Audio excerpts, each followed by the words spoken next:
Bom dia, galera de Canaã. Estou aqui, uma mãe amiga com o apóstolo Paulo, a bispa Dulce. Nós estamos aqui falando aqui do Evangelho, pregando a palavra de Deus.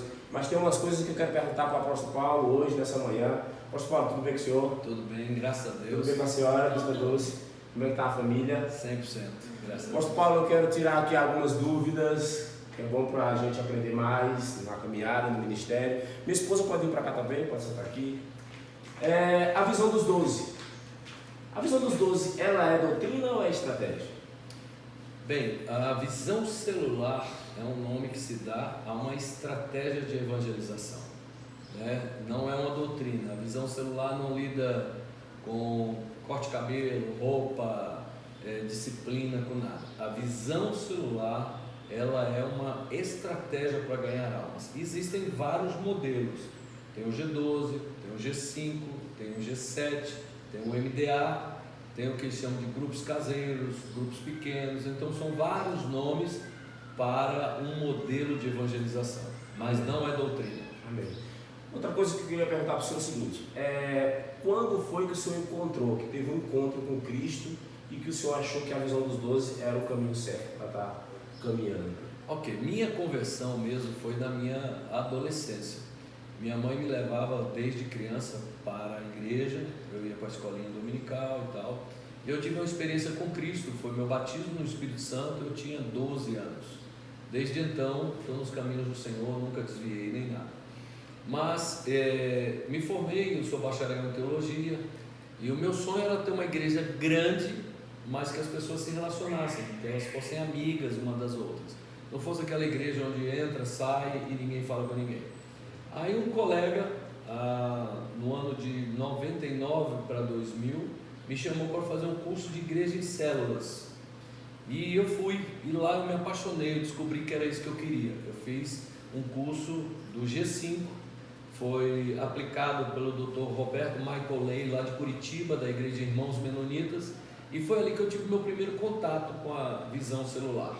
E aí peguei minha igreja, que é a Igreja Batista Nova Canaã, transicionei essa igreja para uma igreja em células, no modelo dos 5. Aí depois eu conheci o encontro, né? Esse evento maravilhoso, que é um acampamento, um retiro com o objetivo de dar um ânimo, um gás na vida das pessoas. E aí transicionei de novo minha igreja para esse novo modelo dos 12. Apóstola Dulce, a gente ser esposa do homem de Deus como o apóstolo Paulo, tem alguns obstáculos, né? A gente tem que enfrentar alguns obstáculos. Por exemplo, tem que dar um bom exemplo, né? Dentro da igreja, no ministério, tem que ser uma mulher que cuida bem do seu lado, da sua casa, mas no decorrer da caminhada, a senhora já se pegou assim, dizendo assim: vou parar com tudo, vou desistir. A senhora já se sentiu assim no meio da caminhada? Bom, eu acho que a gente, como mulher de pastor, né, a gente sempre foi conhecida como a mulher do pastor. Então a gente não tinha nome, né? Era uma coisa assim: a esposa do pastor, a esposa do pastor. E com a visão celular, a minha identidade foi resgatada. Então, assim, eu consegui encontrar o meu lugar no ministério. E esse ministério, hoje eu posso dizer, eu tenho um ministério. E assim, porque até eu tenho 30 anos que eu me converti. Por muito tempo andei do lado dele, acreditando que o ministério era dele. E que todo o suporte que ele precisaria, eu estava junto. E que se tivéssemos que mudar para lá, para cá e tal, eu estava junto.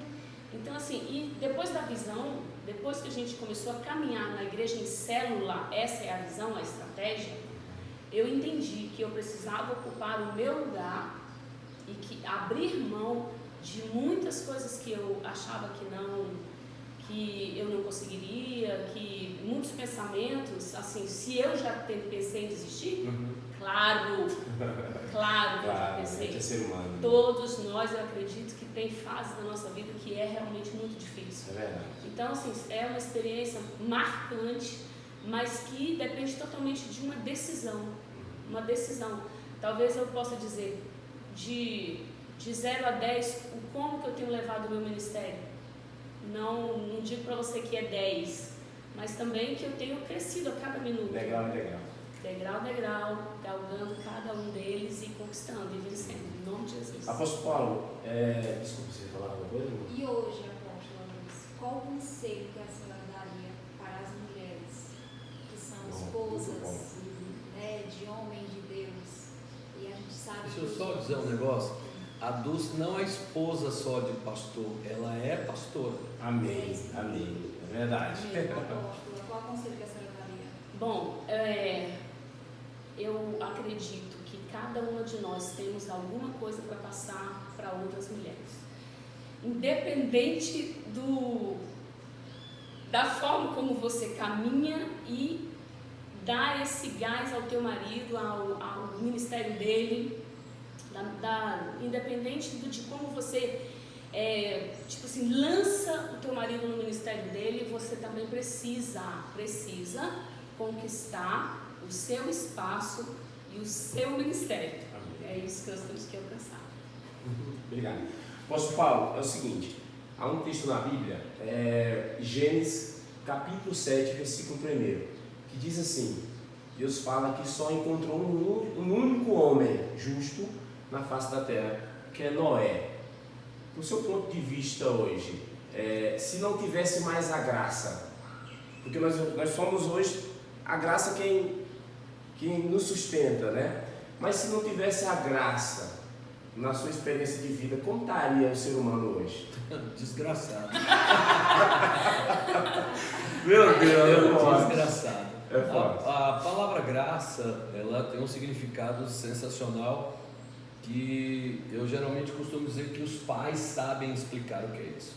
A graça é um amor, é uma paixão, um perdão, é algo para alguém que não merece. Um pai, quando pega um filho na desobediência, ele o corrige, mas não deixa com fome, não põe para a rua. Por exemplo, eu costumo dizer assim: você prepara para ir para o culto, está lá os seus filhinhos, aí você deu bobeira, o menino caiu numa poça de lama, bem na hora de ir para o culto. Você pode até dar um castigo nele, mas você não bota ele de preso, você não deixa ele com fome, você vai lá dar banho nele, veste ele de novo e leva ele para a igreja. Então, graça é você fazer algo por alguém que não merece. E foi isso que Cristo fez por nós, morrendo na cruz do Calvário, para que nós pudéssemos ser salvos. Essa graça vai acabar, Chico. Quando o arrebatamento da igreja vier, Deus já deixou claro na sua palavra que o Senhor Jesus vem levar a sua igreja, e junto com a igreja o Espírito Santo vai também. Quem ficar aqui vai ficar literalmente desgraçado, sem nada que se mova na direção dele por merecimento ou não. Então, viver sem graça é não viver, é ser um robô, um nada. Amém. Gente, quero apresentar. A gente começou aqui, não me apresentei direito. Meu nome é Josué. Claro que todo mundo na Igreja Batista de Canaã me conhece como Francisco. Mas por uma dupla que a gente lançou no estado do Piauí, todo mundo me conhece como Josué, tá bom? Mas meu nome de batismo é Francisco, tá? Então nós estamos aqui no café da manhã, lindo, maravilhoso, com o apóstolo Paulo. Eu falei para ele que eu ia fazer essa pequena entrevista com ele, referente à visão dos 12. E estamos aqui tomando café na casa dele, linda, maravilhosa. Obrigado por ter recebido a gente, apóstolo Paulo. Foi difícil, hein, ele se encontrar, né? Porque eu ligava e toda hora, quando eu estava fazendo alguma coisa, era o apóstolo Paulo também. Mas ele deu certo esse tempo aqui para a gente estar falando. Apóstolo Paulo, a visão dos 12, claro que no decorrer da Bíblia a gente tem várias passagens que falam do número 12.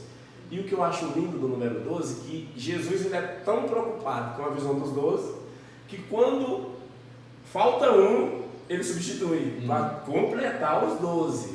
A gente lembra que Judas traiu, né? Traiu Jesus, e ele trouxe mais o nome do Matias para completar a visão dos 12. Então, a gente não pode realmente levar isso para uma doutrina.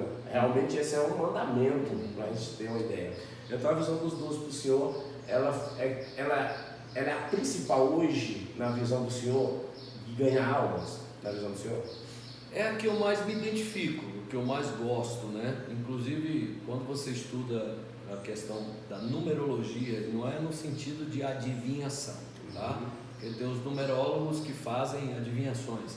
A palavra adivinhar ou adivino é aquilo que não é divino, por isso que a Bíblia é contra adivinhos, né? São pessoas que trabalham com espíritos malignos. Mas dentro do significado dos números, o numeral 12, já é comprovado, é a equipe ideal para aprender. Equipe ideal. Quando você tem uma sala de aula com 13 pessoas, já pesa. Quando você tem uma sala de aula com 11 pessoas, falta. Dizem os estudiosos que o número de 12 é o número ideal para governo. Então você vai perceber, Deus tinha as 12 tribos. Você vê que Salomão, logo no primeiro capítulo de Reis, ele tinha 12 governadores. Davi, quando organizou a escala dos sacerdotes, eram 12 sacerdotes com 144. E Jesus então chega, e acredito que levanta os 12, até para resgatar as 12 tribos de Israel que haviam sumido por causa do pecado e terem sido expostas.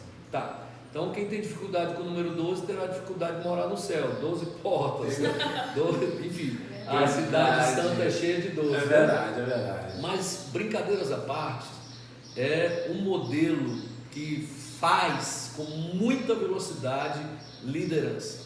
Então, a visão celular no modelo dos 12, ela é uma visão que desata com muita velocidade o líder. Ele é ganho, preparado, levado ao encontro, pós-encontro, escola de líderes, lidera uma célula com no mínimo 5 pessoas. Então, é hoje, na minha leitura, o método com mais velocidade no resultado. Não é que seja melhor e nem que seja assim o único. Os outros métodos têm coisas que faltam nesse, e esse tem coisas que talvez faltam no outro. Ou seja, não existe um método perfeito. Esse é o que eu mais me adapto. Mas uma coisa que eu acostumo assim, claro que eu sou da visão dos 12 do Senhor aqui, e eu a honra estar falando com o Senhor hoje, estou tremendo, nervoso, falando do meu apóstolo.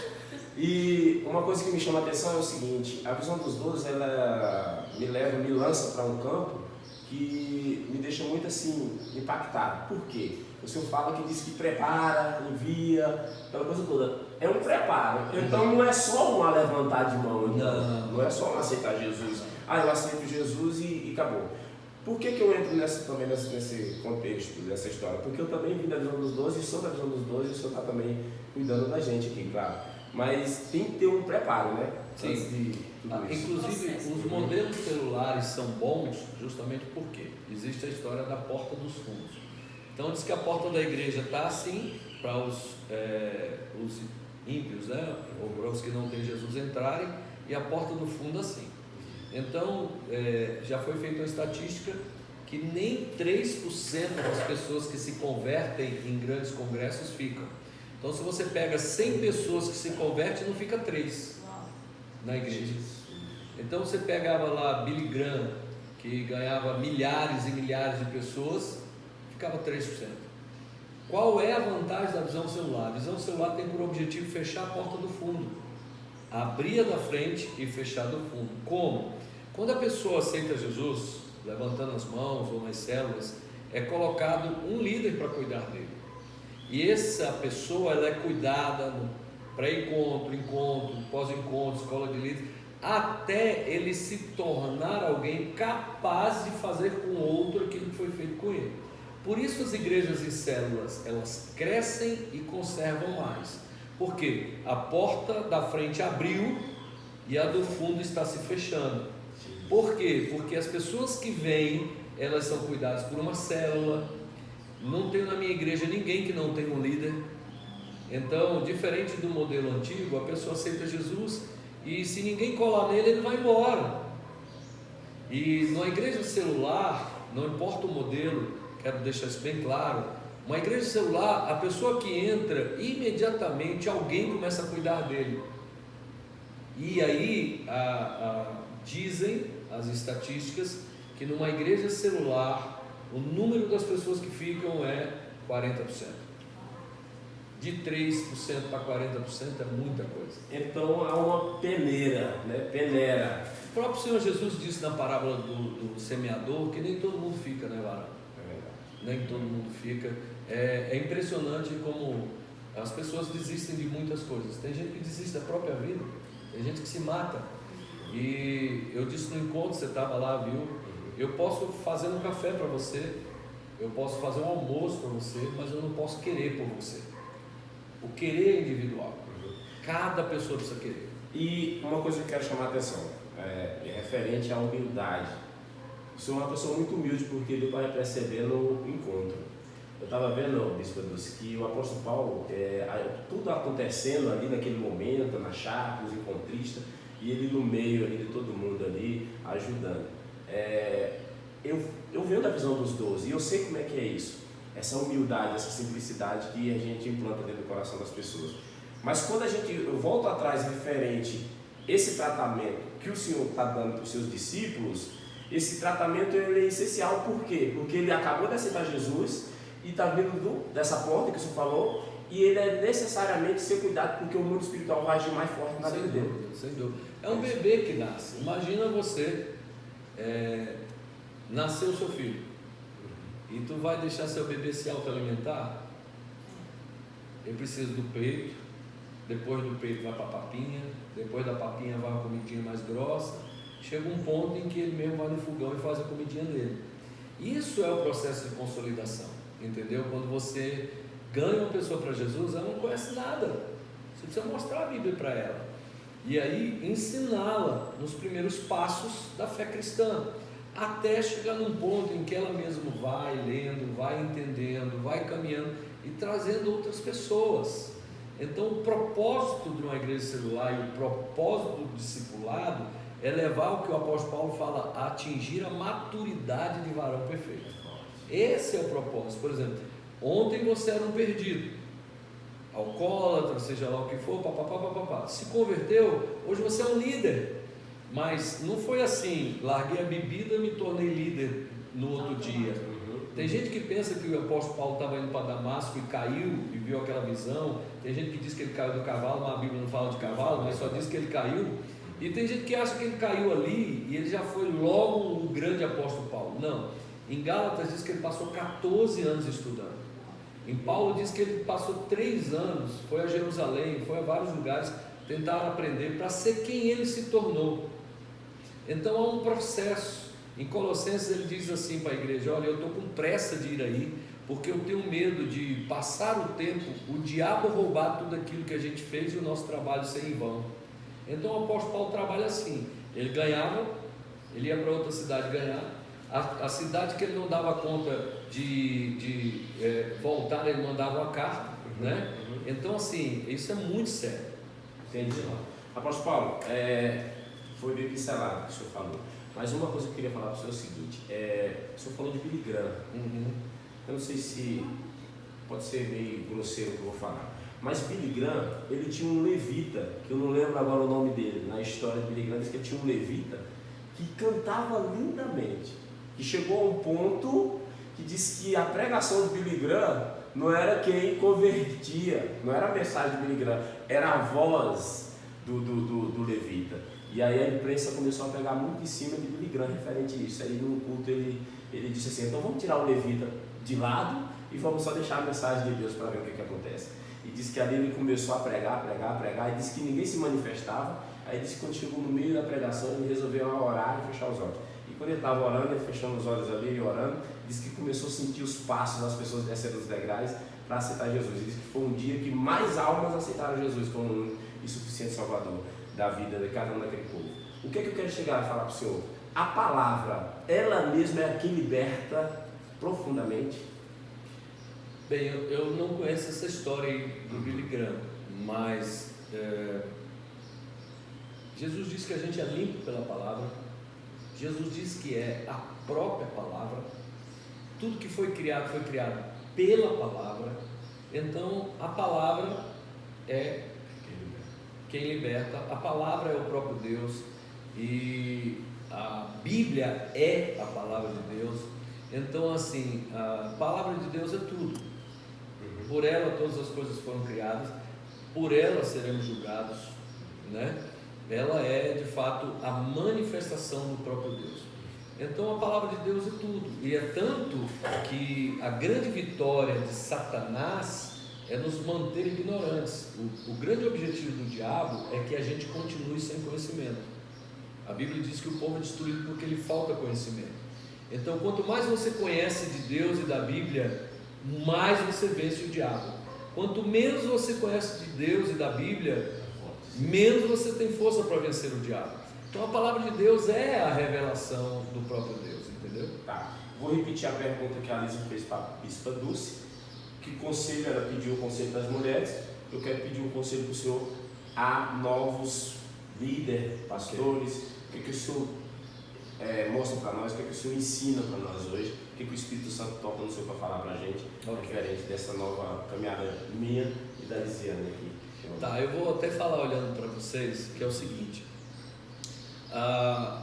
Algumas pessoas dizem assim, igual o Chico me perguntou aqui, apóstola Dulce, como é ser esposa? Parece que a função dela é ser esposa. Deixa eu dizer uma coisa, eu nunca chegaria onde cheguei se não tivesse uma esposa. Eu nunca seria quem eu sou se não tivesse minha mulher. É ela quem ocupa os espaços que são necessários para que eu não me preocupe, para que eu possa subir tranquilo no altar. É quem me socorre, é quem divide a cama comigo, é quem divide os meus sonhos e é quem vai envelhecer do meu lado. Então, eu hoje sou convidado para pregar em vários lugares porque sou casado. Se eu abandono minha esposa, 90% desses lugares nunca mais me chamam. Minha própria igreja, ela respeita meu casamento, e se eu vier a ter um divórcio ou coisa parecida, enfim, mais da metade da minha igreja não entenderia e não me ouviria mais. Logo, o meu casamento é tão importante quanto o meu chamado. Cuidar do meu casamento é mais importante que cuidar da igreja. A igreja já tem noivo, o pastor não pode casar com a igreja. A igreja já tem noivo, tem pastor adulterando espiritualmente, abandona a esposa para cuidar da igreja. Nós fomos chamados para cuidar da igreja, não para casar com ela, porque a igreja já tem um noivo. Então minha prioridade é cuidar da minha mulher, cuidar dos meus filhos, e porque tenho uma família, um casamento, eu tenho sucesso na vida ministerial, porque afinal de contas Paulo diz que um homem que não cuida de sua casa, que não tem um casamento, não deve pastorear. Isso é fato. Então o casamento é mais importante que o ministério. Aliás, o ministério só tem respaldo se tiver uma boa família. Então eu digo a vocês, varões, deixa eu dizer uma coisa para vocês. Existem muitas mulheres de Deus sofrendo dentro de casa porque os maridos não dão a ela o olhar que ela merece. O rebanho da igreja feminino é muito maior do que o rebanho masculino. Toda igreja, você que está me ouvindo agora, 70% da tua igreja é mulher e 30% é homem. Então o ministério da mulher é muito mais puxado que o nosso. São mais emotivas, são mais fragilizadas, são elas que têm os filhos nas mãos, são elas que têm a educação da casa nas mãos. E te digo mais, mulher fiel dos dízimos nas ofertas, homem nem tanto. Então 100% das igrejas que eu vejo hoje, a maioria são as mulheres que cuidam. Então o que eu diria para você? Você quer ter sucesso no ministério? Tenha sucesso no seu casamento. Quer ter sucesso na obra de Deus? Tenha sucesso com a sua família. Cuide da sua família, cuide dos seus filhos. Eu tenho hoje a graça de ter todos os meus filhos no altar. É o meu maior bem. Que adianta eu ganhar minha cidade toda e meus filhos se perderem? Meu filho está comigo, minha esposa está comigo. Minha esposa prega, canta, cuida, zela, faz tudo. Inclusive ela saiu agora, porque o meu cachorro saiu correndo atrás do meu pavão. Falei, amor, vai lá resolver isso. A contra-regra está fazendo. E ela, o que foi? Eu falei, vai lá, você vê, são 30 anos de casado, né? Um olhar já diz tudo. Já diz tudo. 3 anos de namoro e 30 de casado. Então diga você, mais do que ser um bom pregador, de estudar bastante, ser eloquente, seja um bom marido, seja um bom pai, que aí então o seu ministério será sensacional. Tem uma pergunta polêmica para fazer para o senhor. E eu espero que o senhor vai entender essa pergunta. A apóstola Dulce está contra a regra, até a apóstola Dulce está sendo contra a regra aqui, né, apóstola? Pode ficar à vontade, pode vir aqui. Ela foi resolver porque o meu cachorro correu atrás do pavão, né? Nós temos uma pergunta polêmica aqui para o senhor. No ponto de vista do senhor, o que o senhor acha referente a esses assuntos que tem nas redes sociais?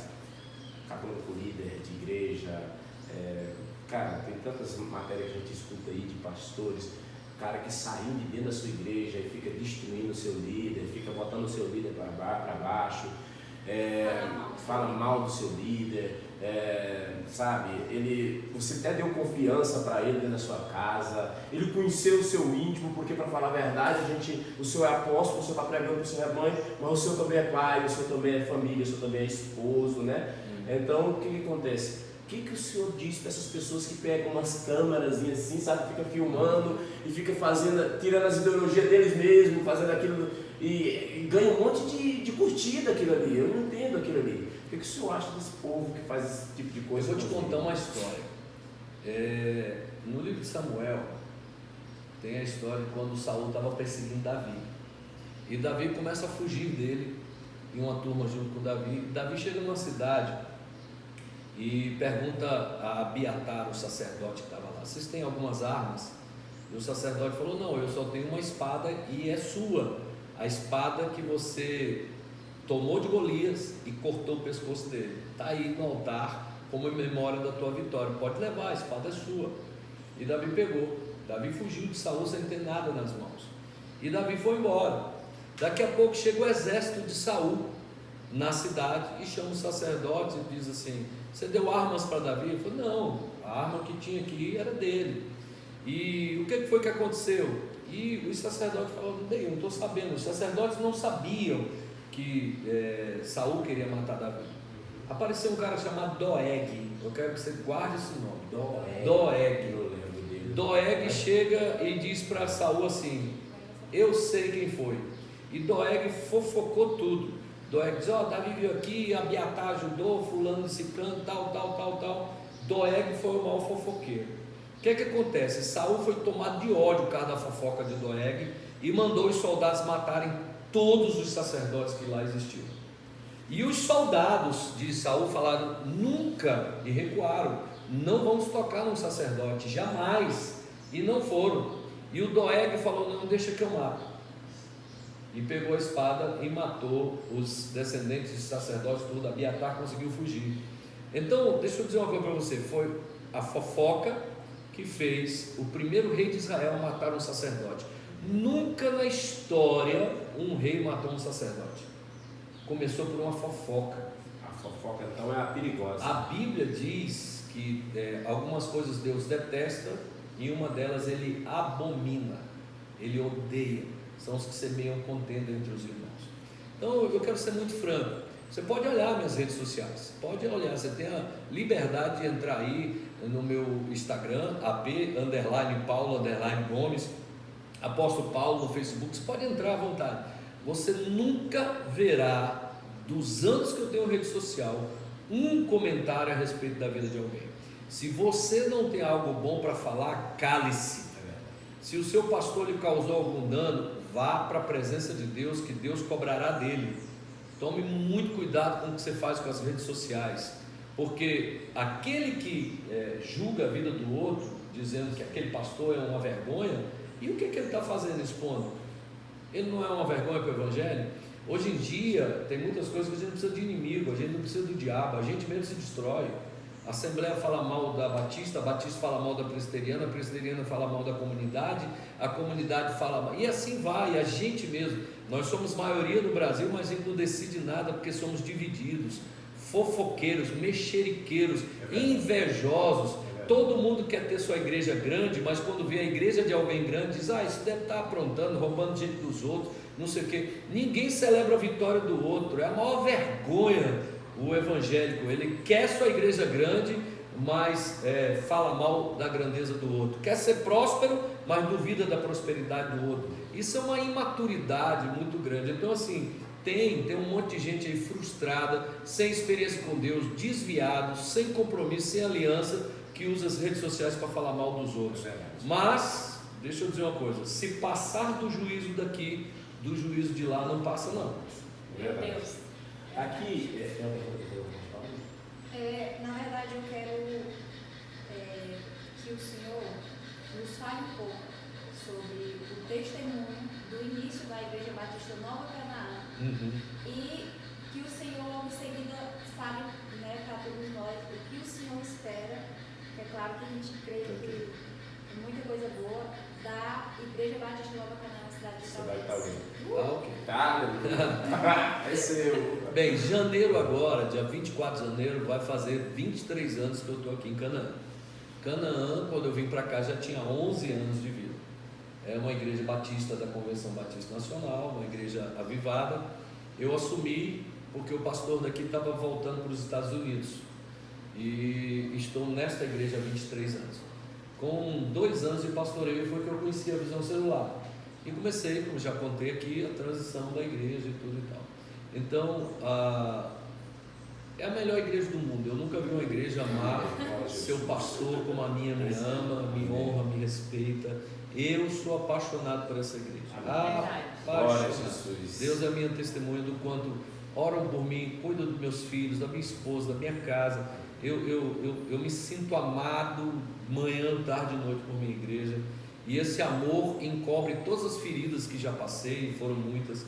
Esse amor que a igreja tem por mim encobre todas as traições e todas as dificuldades. Ou seja, eu não tenho tempo para perder com quem me abandonou e me machucou. Eu tenho muito amor para viver e tudo. Então é uma igreja apaixonante, cuja minha expectativa é que a gente ganhe essa cidade, ganhe Brasília, o Brasil. E eu trabalho forjando líder.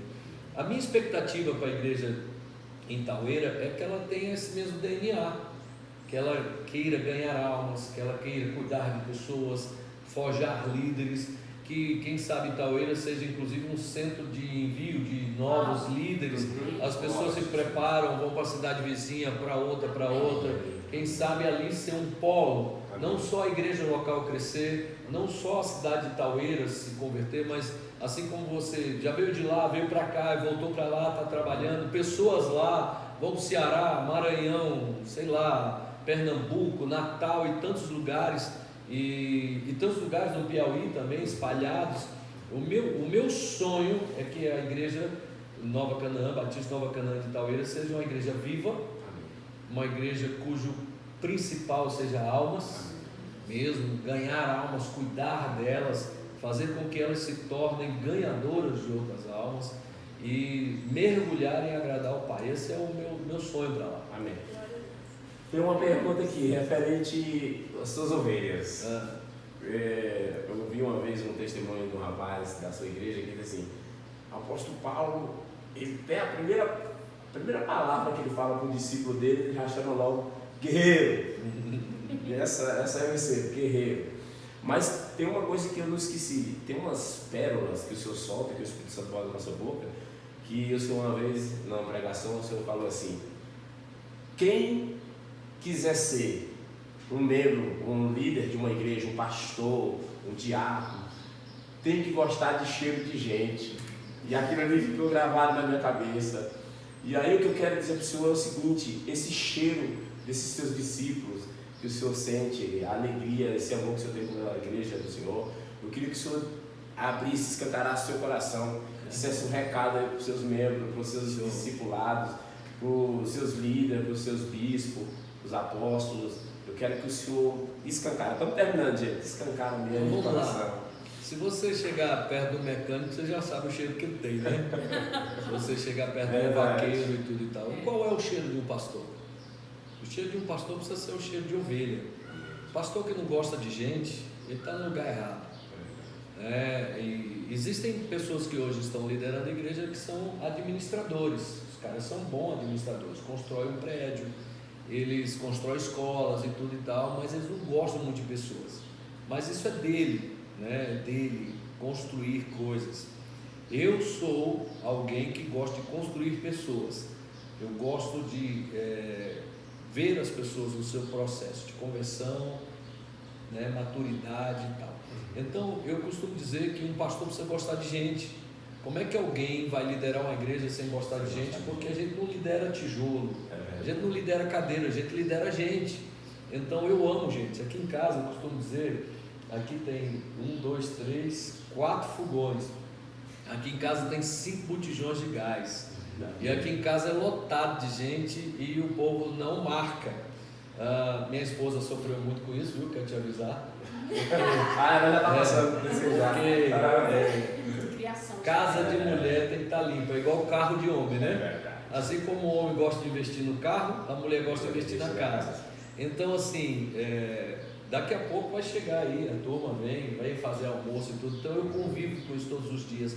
Tiro férias com os meus discípulos, eu tiro minhas férias, eles vão comigo, né? Enfim, minha casa foi desenhada para recebê-los, né? Eu moro num lugar onde eu recebo pessoas, eu tenho um quarto específico só para receber pessoas, eu tenho uma casinha ali com alguns beliches só para receber pessoas. Então assim, eu gosto de gente, e por mais que eu não tenha uma big de uma igreja, eu tenho várias pessoas que passaram por minha vida e que hoje são pastores aonde estão, então formam liderança para que elas vão. Então assim, o que eu quero te dizer é uma coisa: você quer saber se você tem chamado, você precisa descobrir se você gosta de gente. É forte. Pastor, apóstolo Paulo, uma coisa que eu queria falar para você é o seguinte, referente à Igreja Batista Nova Canaã, quando a gente postou o vídeo do nosso testemunho, muitas pessoas, o que mais clicaram foi isso: que igreja linda, que igreja linda. Quando eu olho aqui a casa do Senhor, tudo lindo, tudo maravilhoso, há uma receita assim para fazer isso tudo sem, sabe, perder a estrutura, porque tem uma igreja linda, tem uma casa linda, tem uma família linda. O Senhor sofreu muito para chegar nesse ponto de estar uma igreja daquele jeito, linda e maravilhosa, com tantos membros. Foi luta, muita luta. Eu queria não ter errado tanto, cara, porque eu tenho um temperamento muito forte. Eu sou bem agressivo no meu temperamento, eu sou bem guerreirão, então eu machuquei algumas pessoas, né? Meu jeito, ou faz, né? Então assim, a receita disso é misericórdia, varão. Misericórdia de Deus, não tem outra coisa, porque eu sou muito falho, tenho muitos defeitos. Então quando eu olho para essas conquistas todas, eu não vejo outra coisa a não ser a grande misericórdia de Deus. Então a única coisa que eu diria para você, como Deus falou para Salomão, falou para Davi, falou para todos os homens de Deus que o acompanhavam, falou: olha, se você cumprir minha vontade, eu vou te dar mais do que você me pediu.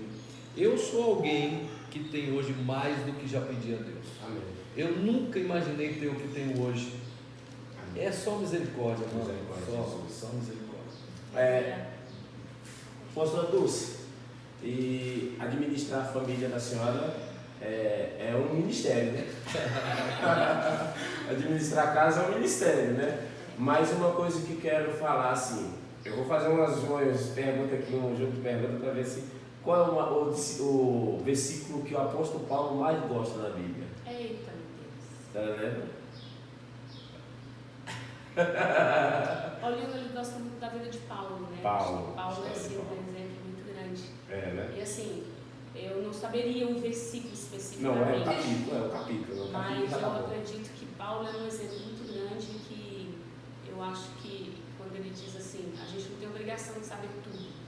Paulinho, ele deixa isso bem claro pra gente. Só que Paulo deixa uma estratégia bem interessante pra gente caminhar nela.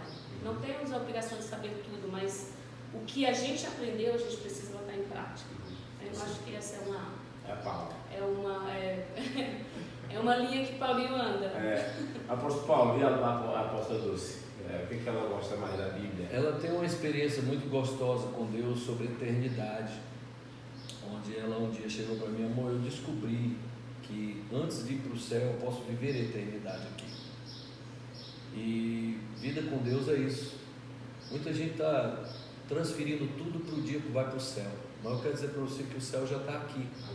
E ela disse, teve uma experiência muito linda, que ela dizia assim: poxa, quando me falaram do céu, eu achava um lugar tão estranho, ele vai ficar igual um anjinho cantando lá o dia inteiro, que coisa mais sem graça e tudo. E ela cita, eu acho que é João 17:3, que dizia: a vida eterna é essa, que conheço a ti só e a Jesus como o único verdadeiro Salvador e tudo. Então ela falou: eu descobri, amor, que eu posso viver a vida eterna hoje, porque Deus vive na gente hoje, a eternidade já está dentro da gente hoje. E isso é extraordinário. Eu creio que foi a maior experiência que ela teve de entender que todo lugar para onde a gente vai já vive dentro da gente hoje. Amém. Quero agradecer, galera, todo mundo aí, ó, curtindo o vídeo aí. Apóstolo Paulo, uma benção. O meu apóstolo, tenho honra. Chega pra cá, ó, quem tá chegando. Já tem gente aqui, ó. Pastora Flávia. Vem cá, cheia. Denorinha. Vem terminar aqui. Acabaram de chegar. Olha, Mãe, essa é a pastora Flávia. Flávia. Amém.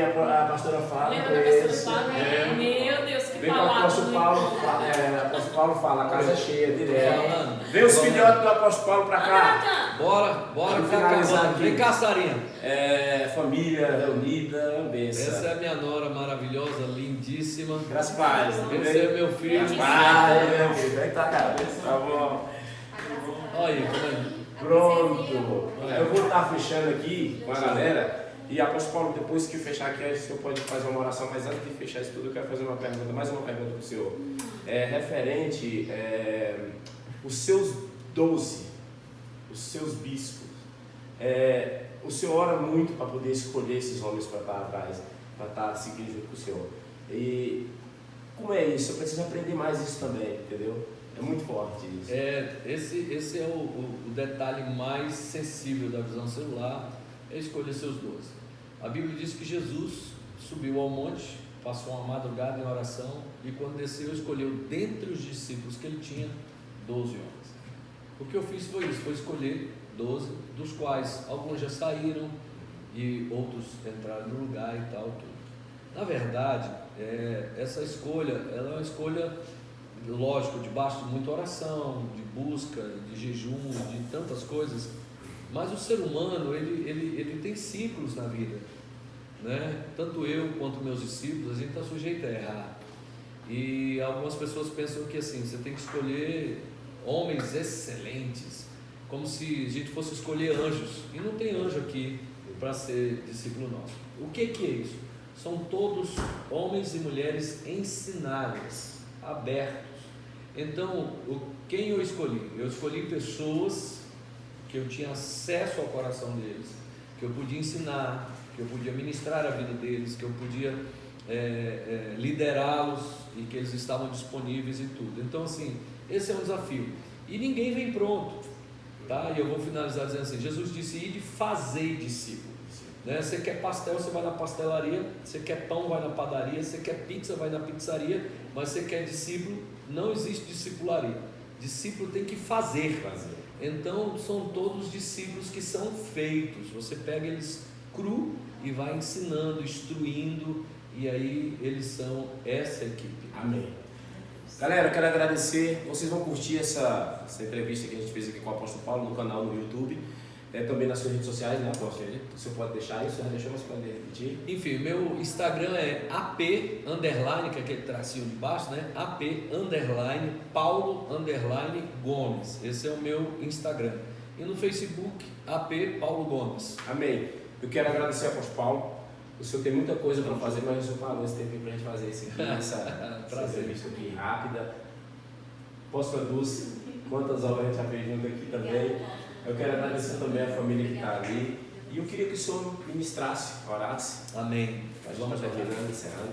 Senhor, na autoridade do nome de Jesus, Aleluia. eu quero que aonde esse vídeo chegar, Aleluia. possa servir, Senhor Deus, de motivação, de ânimo, de coragem, jamais de polêmica, mas de bênção para a vida desses que nos assistem nesse momento.